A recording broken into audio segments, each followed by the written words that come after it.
को केवल 12वीं शताब्दी से 19वीं शताब्दी तक क्यों पढ़ा रहे हैं? केवल मुगलों का इतिहास और अंग्रेजों का इतिहास क्यों पढ़ा रहे हैं? अरे भारत तो हजारों साल पुराना है। रिटन एग्जाम हो रहा है आजकल, तो होमगार्ड बनने के लिए भी एग्जाम होने लग गया है, सिपाही बनने के लिए भी एग्जाम होता है, लेकिन सांसद, विधायक, पार्षद, प्रधान बनने के लिए कोई एग्जाम नहीं है। हमारे देश में अनपढ़ अनाड़ी कभी भी वन नेशन, वो मेरी पीएल चल रही है यूनिफॉर्म बैंकिंग कोड पे, जिसमें मैंने ये कहा है कि एक व्यक्ति का एक ही बैंक अकाउंट हो। आप उसको ये फैसिलिटी दे दीजिए कि वो उसका एटीएम किसी भी बैंक का हो, हर बैंक में काम करे, कहीं की पुलिस हो, चूंकि कानून वही है 1861 वाला। तो कानून वही है, तो हुआ क्या कि जो पुलिस पहले अंग्रेजों की गुलाम थी, अब वो सत्ता के गुलाम हो गई। मुझे पूरा भरोसा है कि राजस्थान की धरती हमेशा राष्ट्रहित में कार्य करती रही है और राष्ट्र के लिए सोचती रही है।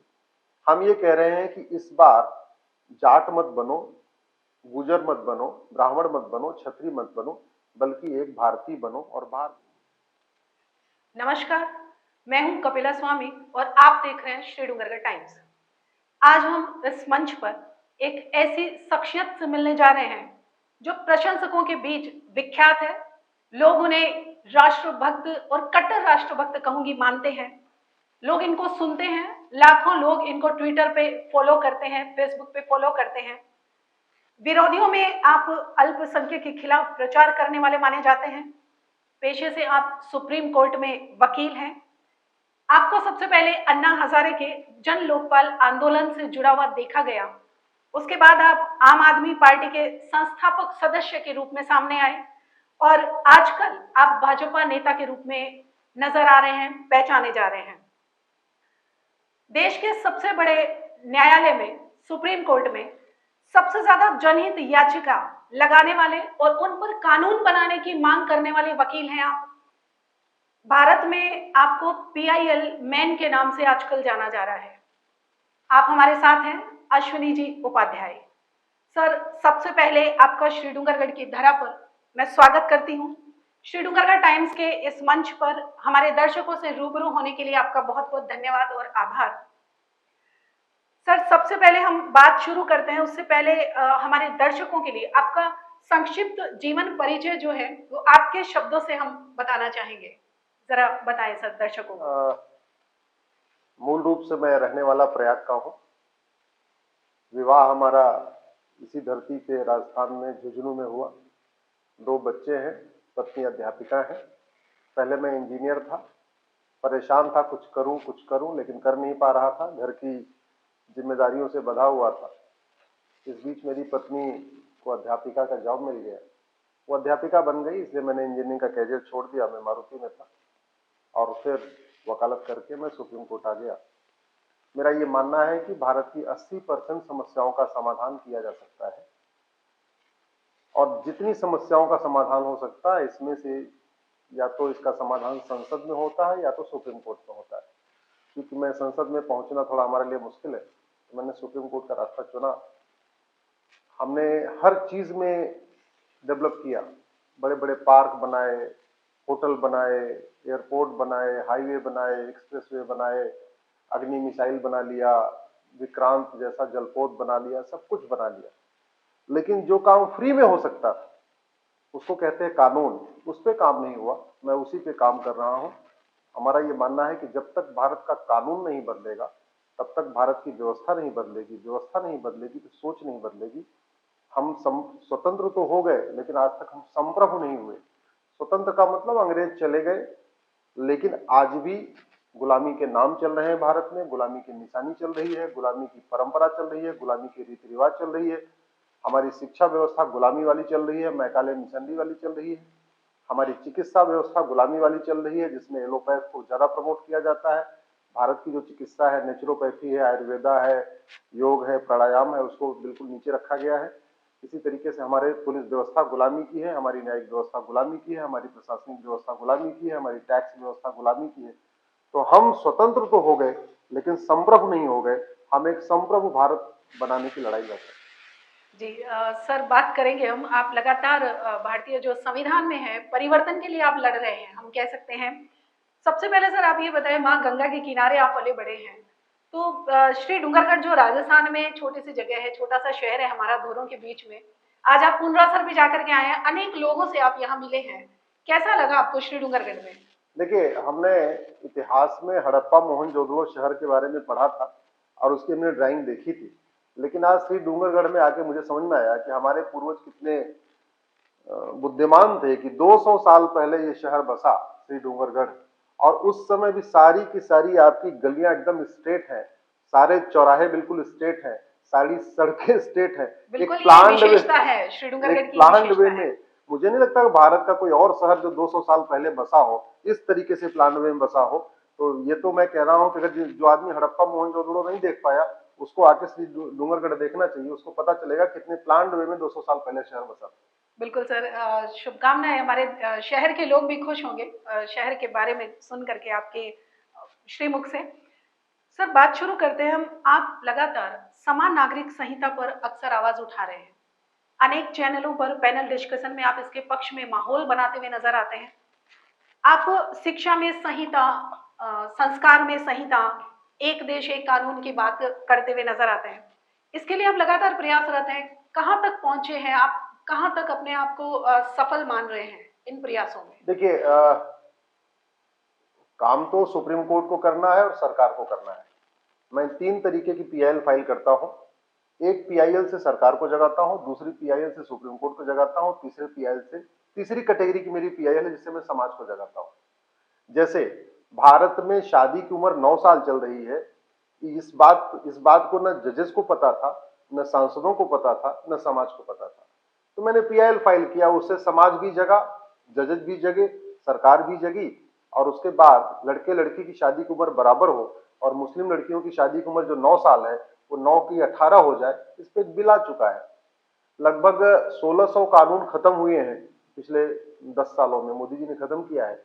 मैं पिछले 10 से क्या बल्कि 15 सालों से अंग्रेजी कानूनों की होली जलाता हूं। मुझे खुशी है कि प्रधानमंत्री मोदी जी ने लगातार उस पर ध्यान दिया है, अब तक 1600 कानूनों को खत्म कर दिया है। लेकिन मेरा ये मानना है कि पहले एक नारा था कि एक भी बच्चा छूटा तो सुरक्षा चक्र टूटा। मेरा ये कहना है जब तक एक भी अंग्रेजी कानून रहेगा, एक भी गुलामी वाला कानून रहेगा, तब तक भारत सुरक्षित भारत नहीं हो सकता है। अंग्रेजी कानूनों को तो खत्म करना ही पड़ेगा। उसके बाद वाले अंग्रेजों ने जो बनाया है, 1950 के बाद भी बड़े बड़े घटिया कानून बने हैं, उनको हमने बहुत सारे कानूनों को चैलेंज भी दिया है। भारत की शिक्षा व्यवस्था को बर्बाद करने के लिए अंग्रेजों ने कानून बनाया, आज तक चल रहा है। भारत की चिकित्सा व्यवस्था को बर्बाद करने के लिए शिक्षा में सर क्या विजन है अपने? किस तरह का आप सुधार चाहते हैं? ऐसा कोई आपने ड्राफ्ट गवर्नमेंट को दिया है हमने या हमारा ये कोर्ट में कहना दिया? है कि बच्चा श्री डूंगरगढ़ का हो या जयपुर का हो या जोधपुर का हो या दिल्ली का हो या बेंगलोर का हो या इंदौर का हो, बच्चे का सिलेबस एक होना चाहिए, करिकुलम एक होना चाहिए। बंगाल वाले बंगाली में पढ़ें, गुजरात वाले गुजराती में पढ़ें, महाराष्ट्र वाले मराठी में पढ़ें, सब अपनी अपनी मातृभाषा में पढ़ें। लेकिन 10वीं तक सिलेबस एक समान होना चाहिए। जैसे केंद्रीय विद्यालय का सिलेबस पूरे देश में एक है, नवोदय स्कूल का सिलेबस पूरे देश में एक है, ऐसे ही 10वीं तक सिलेबस सबका कॉमन होना चाहिए।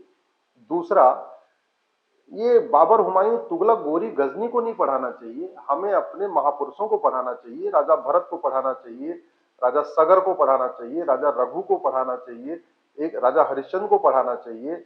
हमारे देश में महापुरुषों की कमी नहीं है। तो हमारा ये कहना है कि अगर हमें इतिहास पढ़ाना है तो 6वीं शताब्दी के पहले का पढ़ाना चाहिए। ये हम इतिहास को केवल 12वीं शताब्दी से 19वीं शताब्दी तक क्यों पढ़ा रहे हैं? केवल मुगलों का इतिहास और अंग्रेजों का इतिहास क्यों पढ़ा रहे हैं? अरे भारत तो हजारों साल पुराना है, भारत में एक से बढ़कर एक राजा हुए हैं, उनको पढ़ाने की बजाय हम ले कहीं देके। ना कहीं सर आप विरोधियों के आप टारगेट पे रहते हैं कि आप बहुसंख्यक हितों की ही बात करते हैं, शिक्षा का आप जो है भगवाकरण करना चाहते हैं। इस बारे में क्या राय रहेगी? नहीं नहीं, भारत में अल्पसंख्यक कोई है ही नहीं। भारत में 80% हिंदू हैं, 20% कन्वर्टेड हिंदू हैं। तो कन्वर्टेड हिंदू हैं तो उनको अब कोई वो अरब से थोड़ी आए हैं, कोई बाबर थोड़ी अपना परिवार लेके आया, तुगलक, गोरी, गजनी कोई अपना परिवार लेके आए। वो तो यहीं आए थे, आए लूट के भाग गए। आज की डेट में जो है यहाँ पे वो सारे कन्वर्टेड हिंदू हैं। वो हमारी बहन बेटियां, हमारी चाची, हमारी मौसी, उन्हीं की संतानें हैं। जो डर गए वो कन्वर्ट हो गए, जो नहीं डरे वो आज हम बने हुए हैं। अल्टीमेटली वो हिंदू हैं, इसलिए उनको अलग से कोई अल्पसंख्यक बहुसंख्यक का डिवाइड खत्म करना चाहिए। वो सब हिंदू हैं। मैं तो कहता हूं सबको घर वापसी करना चाहिए, सबको वापस फिर से जो कन्वर्टेड हिंदू हैं उनको पुनः हिंदू बन जाना चाहिए। भाई उनकी पूजा पद्धति बदली है।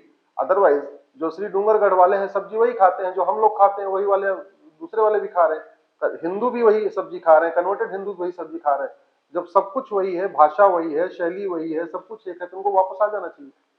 सर, कहीं ना कहीं आपको लगता होगा कि राजनीति जो है इसमें अगर परिवर्तन हो तो समस्याओं में कुछ जो है वो सुधार हो सकता है। जैसे बहुत परिवारवाद पे आप हमेशा प्रहार करते हैं, तो जो परिवारवाद है वो तो यहाँ की राजनीति में जैसे बसा हुआ है, किस तरह से देखते हैं इसको आप? देखिए, ये बड़े दुर्भाग्य है कि चपरासी बनने के लिए भी रिटन एग्जाम हो रहा है। आजकल तो होमगार्ड बनने के लिए भी एग्जाम होने लग गया है, सिपाही बनने के लिए भी एग्जाम होता है, लेकिन सांसद, विधायक, पार्षद, प्रधान बनने के लिए कोई एग्जाम नहीं है। हमारे देश में अनपढ़ अनाड़ी कभी भी सभासद नहीं बनते थे। आप चाणक्य तक उठा के देख लीजिए, पार्षद और प्रधान बनने के लिए भी एक मिनिमम क्वालिफिकेशन थी। सांसद विधायक तो छोड़ दीजिए, राजा का मंत्री बनना तो छोड़ दीजिए। दुर्भाग्यवश गुलामी के टाइम में ये खत्म हो गया और संविधान बनते समय चर्चा भी हुई थी कि हमारे सांसदों विधायकों की मिनिमम क्वालिफिकेशन होनी चाहिए, मैक्सिमम एज लिमिट होनी चाहिए।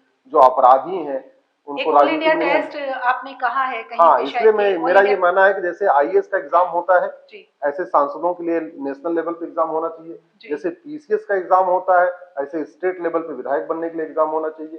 सांसद, विधायक वो सारी कंडीशन फुलफिल करना चाहिए जो एक आदमी क्लर्क बनने के लिए, तहसीलदार बनने के लिए, कलेक्टर बनने के लिए करना चाहिए। तभी देश में सुधार आएगा। नहीं तो ये पॉलिटिकल पार्टियां अपना अपना एक दुकान बनाती रहेंगी, दुकान बना के जाति के आधार पर लोगों को तोड़ती रहेंगी। सर, किसी विशेष सरकार से, पार्टी से आपका विशेष मोह है? जैसे लोग आपको भाजपा नेता मान रहे हैं आजकल। देखिए, आज की डेट में तो आपका केवल कहीं चौराहे पे खड़े होकर वंदे मातरम, भारत माता की जय बोल दीजिए तो सब कहेंगे कि भाजपा की है। अगर आप भी कहीं चौराहे पे खड़े दीजिए जय श्री राम कह दीजिए तो आपको कहेंगे लोग ये तो भाई ये भी भाजपा ही है। तो जय श्री राम बोलना, भारत माता की जय बोलना, वंदे मातरम बोलना, अगर इससे भाजपाई है तो मैं तो कहता हूं इस पे गर्व करना चाहिए। हाँ, एक बात का मुझे गर्व है कि लोग मुझे कहते हैं मैं भाजपाई हूं, तो मुझे भाजपाई होने पे इस बात का गर्व है कि भाजपा कम से कम इतनी छूट देती है अपने कार्यकर्ता को कि वो जाके राष्ट्रहित में 150 पीआईएल फाइल कर ले। मुझे कोई एक कांग्रेसी बताइए जिसने 5 पीआईएल फाइल किया हो देश के लिए, कोई सपाई बताइए जिसने 5 पीआईएल फाइल किया हो, कोई बसपाई बताइए जिसने 5 पीआईएल फाइल किया हो देश के लिए, कोई वामपंथी बताइए जिसने 5 पीआईएल फाइल किया हो। किसी भारत में 2000 पॉलिटिकल पार्टियां हैं, किसी एक पॉलिटिकल पार्टी का एक कार्यकर्ता बताइए जिसने 5 पीआईएल फाइल किया हो अपनी पार्टी में रहते हुए। हमें इस बात का गर्व है कि हम भाजपा में हैं, इसके बावजूद भाजपा हमें कभी रोकती नहीं है। मैं राष्ट्रहित के विषयों को हाईकोर्ट में उठाता हूं, सरकार संसद में उठाता हूं, जनता के बीच में बोलता हूं। न कभी हमको संघ परिवार टोकता है, न कभी हमें बीजेपी टोकती है। इसका मतलब इतनी डेमोक्रेसी केवल और केवल बीजेपी में है जहां उसका कार्यकर्ता फ्री है राष्ट्रहित में कुछ भी करने के लिए। बाकी पॉलिटिकल पार्टियों में इतनी डेमोक्रेसी नहीं, इसको छूट नहीं है। जी बिल्कुल, ये ठीक बात आप दर्शकों को बता रहे हैं। सर, जैसे आज का जो नागरिक है, भारत का जो आम नागरिक है, ये अगर सबसे ज़्यादा पीड़ित है, तो सर जो ब्यूरोक्रेट्स हैं, इनमें जो भ्रष्टाचार है, इससे लोग पीड़ित हैं। तो क्या इसके लिए भी आपका कोई प्रयास चल रहा है? मेरी पीआईएल चल रही है। मैंने सुप्रीम कोर्ट में ये कहा है और ऑलरेडी सरकार को नोटिस है कि 100 रुपए से बड़ी नोट बंद कर दीजिए। जितनी बड़ी नोट होती है उतना ज्यादा करप्शन होता है, उतना ज्यादा हवाला होता है, उतनी ज्यादा मनी लॉन्ड्रिंग होती है। सारी समस्याओं की जड़ करप्शन है। इनफैक्ट घुसपैठ का मूल कारण भ्रष्टाचार है। धर्मांतरण का जो सबसे बड़ा कारण है वो भ्रष्टाचार है, काला धन है। इसी तरीके से जो जिहाद होता है, मजहबी उन्माद होता है, जितनी भी अवैध काम होते हैं सब वो ब्लैक मनी से होते हैं। ब्लैक मनी खत्म करने का एक ही तरीका है, 100 रुपए से बड़ी नोट बंद हो जाए, 5000 रुपए से महंगे सामान का कैश लेन देन बंद हो जाए, प्रॉपर्टी को आधार से लिंक कर दिया जाए और भारत में जितने टैक्स चल रहे हैं टैक्स खत्म कर दिया जाए। ये जीएसटी खत्म कर दिया जाए, इनकम टैक्स खत्म कर दिया जाए, टीडीएस खत्म, वैट खत्म, केवल बैंकिंग ट्रांजेक्शन टैक्स लिया जाए। और वो जो मैंने सजेस्ट किया है कि केवल 1% टैक्स देना है बस। यानी अगर आप 100 रुपए का सामान खरीदते हैं, आपको ऑनलाइन पेमेंट करना 101 रुपए देना, 1000 का सामान खरीदते हैं 1010 देना, 1 लाख का सामान खरीदते हैं 1 लाख 1000 देना, 1 करोड़ का सामान खरीदते हैं 1 करोड़ 1 लाख देना है, बस इतने करना है। लेकिन सारी लाइबिलिटी खत्म हो जाएगी। मेरा मानना है कि व्यापारी खुश रहेंगे, बिजनेसमैन भी खुश रहेंगे, मिडिल क्लास भी खुश रहेगा और करप्शन भी खत्म हो जाएगा। हाँ, जो लोग बाहर से ट्रेडिंग करते हैं उसमें इंपोर्ट ड्यूटी वो तो चलनी चाहिए, लेकिन विद इन कंट्री जितने टैक्स हैं ये सारे टैक्स खत्म होना चाहिए। इसमें शायद ये भी आपने उसमें ऐड कर रखा है कि एक व्यक्ति का एक ही बैंक में खाता होना चाहिए। हाँ, वन नेशन, वो मेरी पीएल चल रही है यूनिफॉर्म बैंकिंग कोड पे, जिसमें मैंने ये कहा है कि एक व्यक्ति का एक ही बैंक अकाउंट हो। आप उसको ये फैसिलिटी दे दीजिए कि वो उसका एटीएम किसी भी बैंक का हो, हर बैंक में काम करे, वो हर बैंक से जाकर ट्रांजेक्शन कर ले। सारी बैंक को इंटरलिंक कर दीजिए। सारी बैंक आज के डेट में इंटरलिंक हो भी चुकी हैं। तो इसलिए अगर आपको करप्शन खत्म करना है तो जितने भी ऑफिसेज हैं उनका एक अकाउंट होना चाहिए, जितने व्यक्ति हैं उनका एक अकाउंट होना चाहिए, जितनी फैक्ट्रियां हैं, मतलब एक कारपोरेट का वन अकाउंट, एक व्यक्ति का एक account, one person one account, ये सिस्टम इंट्रोड्यूस करना पड़ेगा। सर एक चीज और जो अपने ब्यूरोक्रेट्स हैं, कई बार ये हमें लगता है कि उनको पावर होना चाहिए क्योंकि वो इतनी मेहनत करके इतने वेल एजुकेटेड लोग उन सीट पे बैठते हैं। तो कभी कभी उनका जो व्यवहार है, जो भ्रष्टाचार है, इससे लोग परेशान होके सोचते हैं कि नहीं, जो पॉलिटिकल लीडर्स हैं इनके हाथ में पावर रहना चाहिए। आपको क्या लगता है, इनका बैलेंस हो या जो लोकतंत्र है इसमें जो पॉलिटिकल लीडर्स है इनके पास ही जो देखिए, रहना पहली चाहिए बात तो पावर जो जो है? एग्जिस्टिंग आईएएस आईपीएस का सिस्टम, ये सिस्टम ही सड़ा हुआ है, बर्बाद सिस्टम है। और ये सिस्टम जहां से शुरू हुआ था वहां भी बंद हो चुका है। आज की डेट में अमेरिका, वो ये यूके का सिस्टम था आईएएस का, जी ऑल बिल्कुल। इंडिया लेवल पे, वहां भी बिल्कुल। नहीं चल रहा है। हमारा ये कहना है कि जैसे 12वीं के बाद आप एक जेई एग्जाम करते हैं, उसमें छांट लेते हैं किसको इंजीनियर बनना है, उसको 4 साल का कोर्स कराते हैं, फिर आप उसको इंजीनियर बना देते हैं। मेडिकल के लिए आप नीट करते हैं, छांट लेते हैं देश के टॉप के बच्चे, और उसके बाद उनको 4 साल का कोर्स करा के उसको डॉक्टर बना देते हैं। जी। ऐसे ही आप 12वीं के बाद आईएएस का एग्जाम करिए, वहीं से बच्चे को छाटिए, और फिर उसमें देखिए कि किसका रुझान किधर है। हो क्या रहा है, जिसने जिंदगी में कभी साइंस नहीं पढ़ा वो आईएएस बन जाता है, वो विज्ञान विभाग का जो है सचिव बन जाता है। जिसने जिंदगी में कभी खेत नहीं देखा, जिसको गेहूं और जौ के बीच का भेद नहीं पता, वो आईएएस बन जाता है, वो एग्रीकल्चर डिपार्टमेंट का सचिव बन जाता है। इस तरीके से पूरी व्यवस्था ये बेकार हो चुकी है। जिनको कुछ नहीं पता, जिन्होंने कभी लेबर की समस्याओं को समझा नहीं, उनको कुछ नहीं पता, वो लेबर डिपार्टमेंट का सचिव है। जिसने कभी वित्त मतलब फाइनेंस से कोई लेना देना नहीं, जिसका इकोनॉमिक सबसे कमजोर है, पता चला उसका हिस्ट्री अच्छा था, हिस्ट्री से उसने आईएएस क्वालिफाई किया, उसको वित्त मंत्रालय का सचिव बना दिया। ऐसे नहीं, एक्सपर्ट चाहिए, हर डिपार्टमेंट का एक्सपर्ट। वो तभी हो सकता है जब 12वीं के बाद एग्जाम हो। जैसे इंजीनियर बनते हैं, डॉक्टर बनते हैं, वैसे ही 4 साल का 5 साल का कोर्स हो, और स्पेशली आपको किस, वही पूछ लिया जाए। जैसे इंजीनियरिंग होता है, आपको मेडिकल का, मैकेनिकल में करना है, इलेक्ट्रिकल में करना है, कंप्यूटर साइंस में करना है, किस में करना है, या डॉक्टर में देखते हैं कि आपको एलोपैथ में जाना, होम्योपैथ में जाना है, आयुर्वेद में जाना है, किस में जाना, उसके हिसाब से मेरिट बनती है। ऐसे ही इनका होना चाहिए। अब हो क्या रहा है, एक ही एग्जाम हो रहा है, उसी एग्जाम में जो ऊपर चला गया आईएएस, जो नीचे आ गया वो आईपीएस, जो नीचे चला गया आईआरएस, फिर जो से नीचे मेरिट आ गई वो आईएफएस। पुलिस का काम बिल्कुल अलग है, कलेक्टर का काम बिल्कुल अलग है। तो इसलिए पुलिस डिपार्टमेंट का तो एग्जाम ही बिल्कुल अलग होना चाहिए, उसका तो एकदम वो अलग ही एक माइंडसेट का आदमी चाहिए। सर पुलिस के बारे में भी आप कई बार बहुत तल्ख बयान देते हुए नजर आते हैं। सर छोटे शहरों में या राजस्थान का जो आपको परिदृश्य आपने बताया, आप झुंझुनू से जुड़े हुए हैं, तो आपको जानकारी होगी यहाँ के बारे में भी। तो क्या विचार है आपका, मतलब राजस्थान की जो पुलिस है इनके बारे में क्या विचार है आपका? देखिए, राजस्थान की पुलिस हो या कहीं की पुलिस हो, चूंकि कानून वही है 1861 वाला, तो कानून वही है। तो हुआ क्या कि जो पुलिस पहले अंग्रेजों की गुलाम थी, अब वो सत्ता के गुलाम हो गई। वो पहले अंग्रेजों के इशारे पे नाचती थी, अब सत्ता के इशारे पे नाचती है। जी। सत्ता कह दे तो किसी के खिलाफ वो रेप का मुकदमा दर्ज कर देगी, सत्ता कह दे किसी के खिलाफ वो एनएसए डाल देगी, लगा देगी, सत्ता कह दे किसी को उठा के जेल में डाल देगी, सत्ता कह दे तो 500 लोगों के खिलाफ मुकदमा कर देगी, सत्ता नहीं कहेगी तो एक आदमी के खिलाफ मुकदमा नहीं करेगी। तो ये पुलिस पूरी तरीके से सत्ता की गुलाम बनी हुई है। ये सत्ता की गुलामी तभी पुलिस हटेगी जब 1861 का कानून खत्म होगा और भारत में एक पुलिस चार्टर लागू होगा। इसके लिए भी आप प्रयासरत हैं? मेरी पीआईएल चल रही है, मेरी सुप्रीम कोर्ट में चल रही है, पुलिस रिफॉर्म के लिए, पुलिस चार्टर के लिए सुप्रीम कोर्ट में मेरी पीआईएल चल रही है। जो 1861 का कानून, ये कानून खत्म किया जाए, उसको मैंने चैलेंज किया उसको। जी। एक बात और सर कि जैसे राजस्थान का विज्ञापन अभी हम जो है अखबारों में, टीवी चैनल्स पे देख रहे हैं, एमपी में चल रहा है, एमपी के विज्ञापन यहाँ, इसमें जो सरकारी धन का, जो जनता के पैसे का दुरुपयोग हो रहा है, और जो विज्ञापन की जो लिस्ट इनकी बढ़ती जा रही है, मुफ्त की जो योजनाओं की घोषणाएं हो रही है। आज भी अखबार में आया, एक जनहित याचिका पे सुप्रीम कोर्ट ने 4 हफ्तों में जवाब मांगा है, एमपी, राजस्थान, केंद्र और चुनाव आयोग से। इसके ऊपर हाँ जी। मैंने ये मैटर अभी ये कल तो अभी एक दूसरी पीआईएल आई है जी। ये मैंने पीआईएल फाइल किया था 2 साल पहले जी, सुप्रीम कोर्ट में चल रहा है जी। तो जो कल वाली पिटीशन ये मेरे साथ ही टैग हो गई है। अभी अगर राजस्थान की बात करें, राजस्थान के ऊपर 5.5 लाख करोड़ का कर्जा है। रिजर्व बैंक ने इसको वो कर दिया है। हाँ, 5.5 लाख करोड़ का कर्जा है और 50 जिले हैं। इसका मतलब राजस्थान के हर जिले पे 11,000 करोड़ का कर्जा है। राजस्थान की टोटल पॉपुलेशन 8 करोड़ है, कर्जा 5.5 लाख करोड़ है। इसका मतलब हर राजस्थानी के ऊपर 7 लाख रुपए का कर्जा है।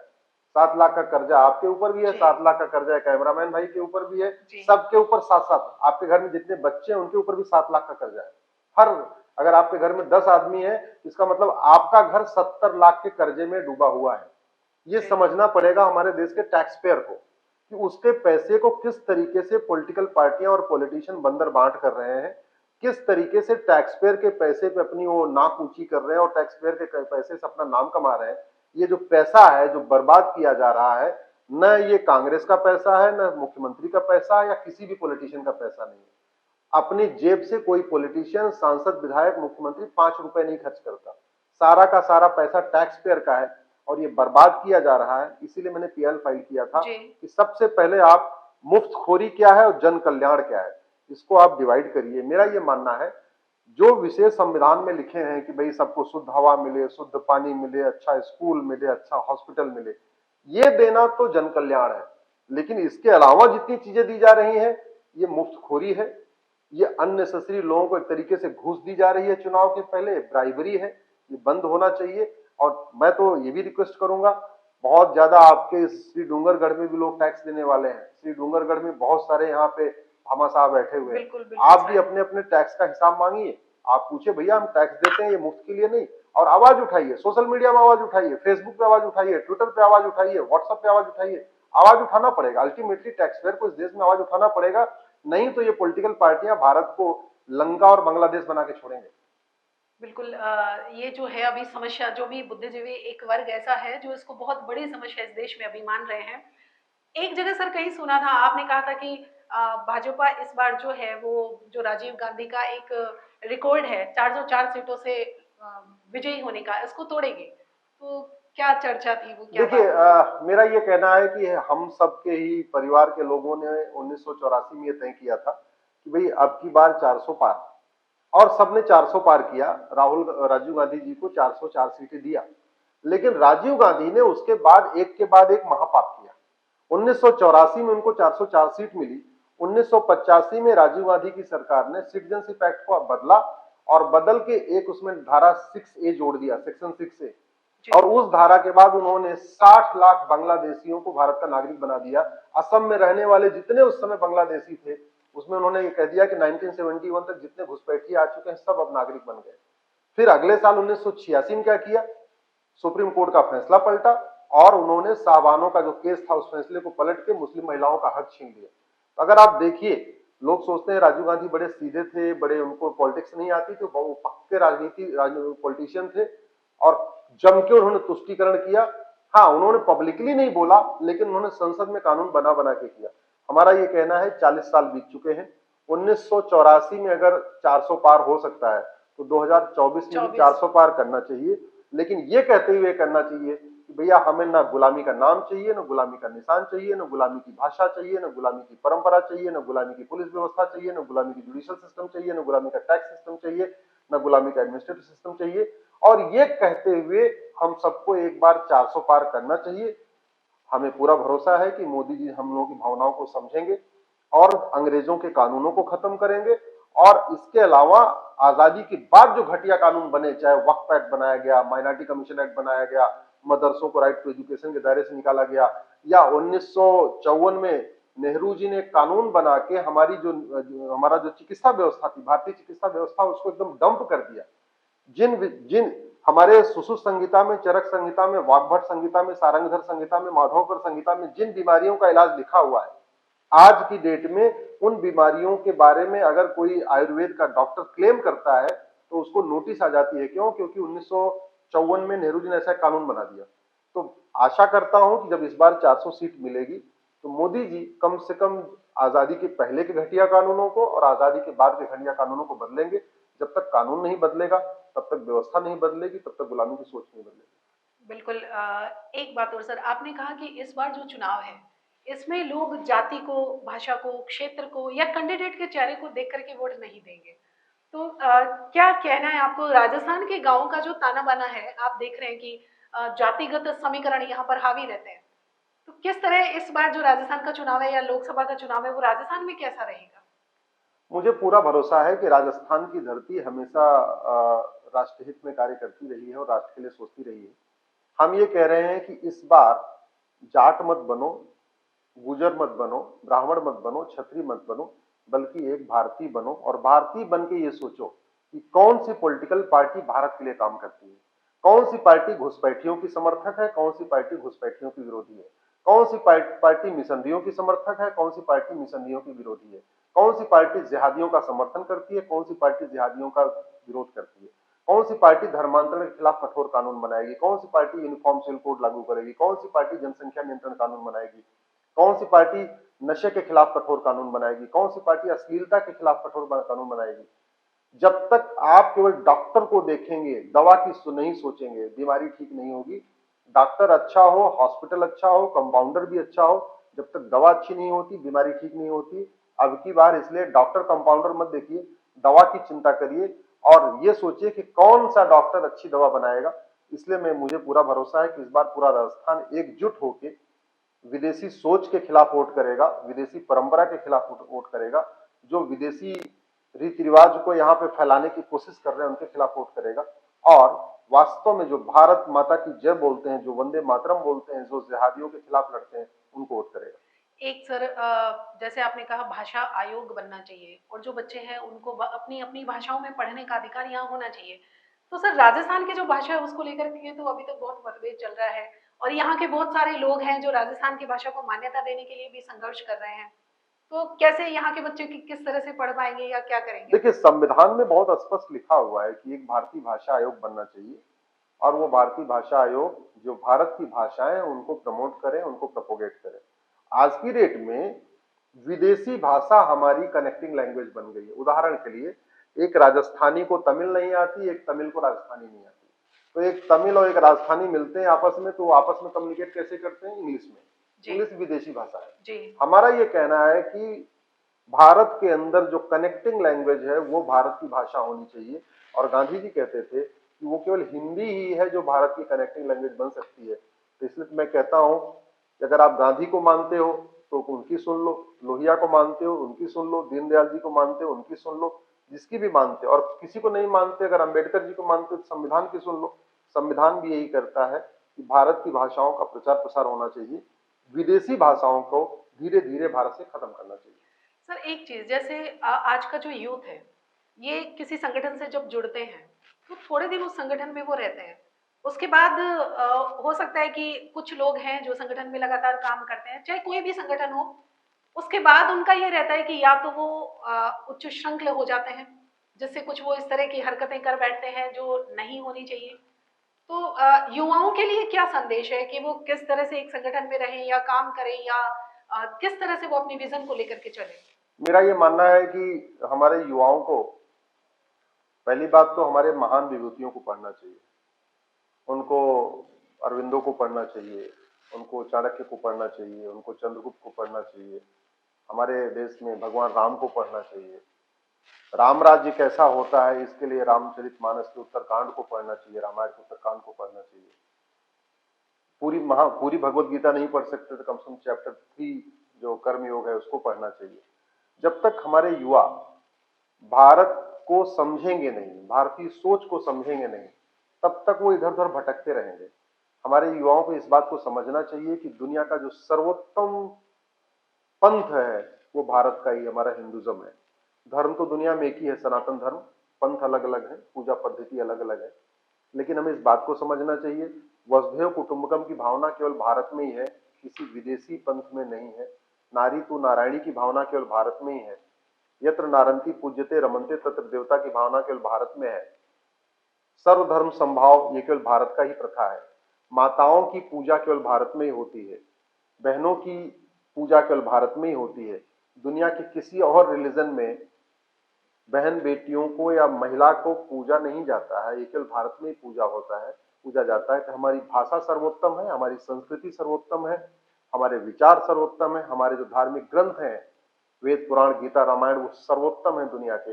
इस तरीके के आपको जो दुनिया में और 1100 रिलीजन है या 6500 भाषाएं हैं, वहां ये चीजें नहीं मिलेंगी जो भारत में है। तो इसलिए गर्व करिए, भारतीय होने पे गर्व करिए, भारतीय बनने पे कोशिश करिए, भारत को समझने की कोशिश करिए।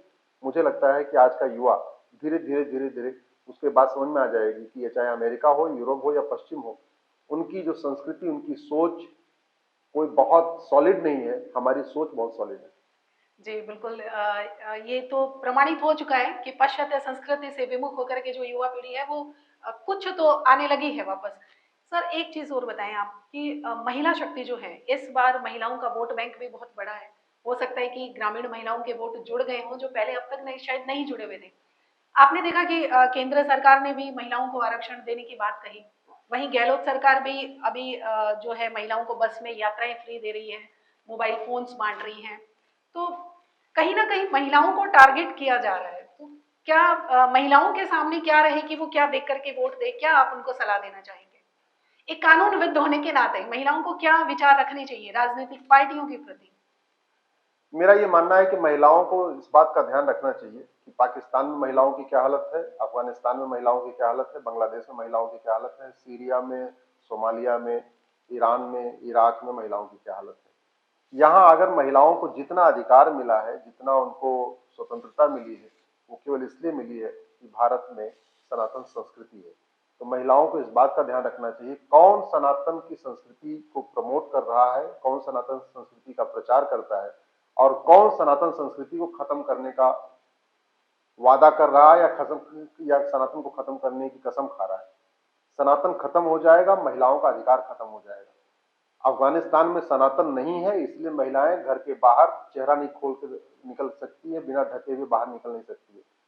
पाकिस्तान में देखिए सनातन खत्म हो गया, महिलाओं की दुर्दशा हो रही है, वो गुलाम बन चुकी हैं।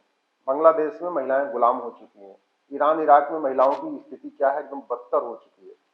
तो जहां जितना ज्यादा सनातन का प्रचार प्रसार होगा उतना महिलाओं को स्वतंत्रता मिलेगी। जहां सनातन कमजोर होगा महिलाओं की स्वतंत्रता खत्म हो जाएगी। अगर महिलाओं को स्वतंत्रता चाहिए तो उनको इस बात का ध्यान रखना चाहिए कौन सनातन को खत्म करना चाहता है और कौन सनातन को मजबूत करना चाहता है। बिल्कुल सनातन संस्कृति का ये आधार है कि महिलाओं को यहाँ पूजा जाता है। बिल्कुल बहुत-बहुत आभार सर, बहुत धन्यवाद। आज बहुत सारे मुद्दों पे आपने विस्तृत चर्चा हमसे की। हमारे दर्शकों ने आपको नज़दीक से जाना आज। बहुत-बहुत धन्यवाद, बहुत आभार सर आपका।